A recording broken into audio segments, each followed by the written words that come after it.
பேரொருளை புரிய வேண்டும் என்று இந்த நேரத்தில் நான் பிரார்த்தித்துக் கொள்கின்றேன். தமிழக மக்களுடைய உரிமைகளுக்காக தொடர்ந்து அயராது குரல் கொடுக்கக்கூடிய ஒரு பேர் இயக்கம் மனிதநேய மக்கள் கட்சி. தமிழ்நாட்டை பாதிக்கக்கூடிய எல்லா நிகழ்வுகளுக்கும் தளராமல் தலை நிமிர்ந்து நாம் களமாற்றி வந்திருக்கின்றோம்.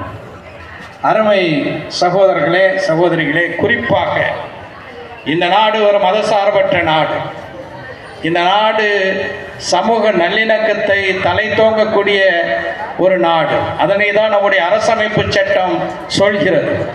அந்த அரசமைப்பு சட்டத்திற்கு கேடு விளைவிக்கக்கூடிய வகையில் எந்த நிகழ்வு நடந்தாலும் அதற்கு எதிராக உறக்க குரல் கொடுத்து பாடுபடக்கூடிய ஒரு கட்சியாக மனிதநேய மக்கள் கட்சி சட்டமன்றத்திற்கு உள்ளேயும் வெளியிலும் அதே போல உள்ளாட்சி மன்றத்திலும் களமாடி வந்திருக்கின்றது. அன்பார்ந்த தோழர்களே, இன்றைய காலகட்டம் ஒரு மிக முக்கியமான காலகட்டம்.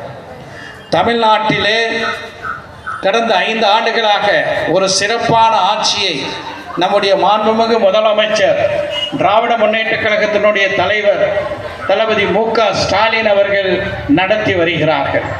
தமிழ்நாட்டினுடைய உரிமைகளை எல்லாம் நசுக்கக்கூடிய வகையில் ஒன்றிய பாஜக அரசு செயல்பட்டு வந்தாலும் தமிழ்நாட்டுக்கு வரவேண்டிய நிதிகளை தராமல் தடுத்து நிறுத்தக்கூடிய வஞ்சகத்தை ஒன்றிய அரசு செய்தாலும் அத்துணை சவால்களையும் எதிர்கொண்டு இன்றைக்கு தமிழ்நாடு குறிப்பாக கல்வித்துறையில் தலை நிமிர்ந்து நிற்கின்றது என்றால் அது அந்த துணிச்சல், அந்த சிறப்பான செயல்பாடு நம்முடைய தமிழ்நாட்டின் முதலமைச்சர் தளபதி மு.க. ஸ்டாலின் அவர்களுடைய செயல்பாடு என்பதை நிச்சயமாக நாம் மறக்கக்கூடாது.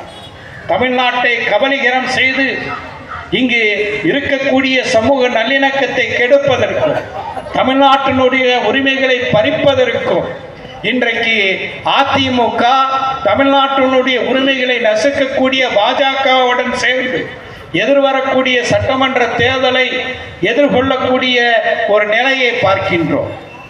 இன்றைக்கு தமிழ்நாட்டுக்கு எந்த விதமான தியாகமும் செய்யாமல் திரைப்படத்திலே நடிப்பதை மட்டுமே தொழிலாக கொண்டு இன்று அரசியல் களத்தில் இன்னொருவர் குதித்திருக்கின்றார். இவர்களெல்லாம் தமிழ் மக்களுடைய அடிப்படை உரிமைகளுக்காக வேண்டி போராடி இருக்கிறார்களா, வாதாடி இருக்கிறார்களா, பாடுபட்டு இருக்கிறார்களா, தொண்டாற்றி இருக்கிறார்களா என்றால் நிச்சயம்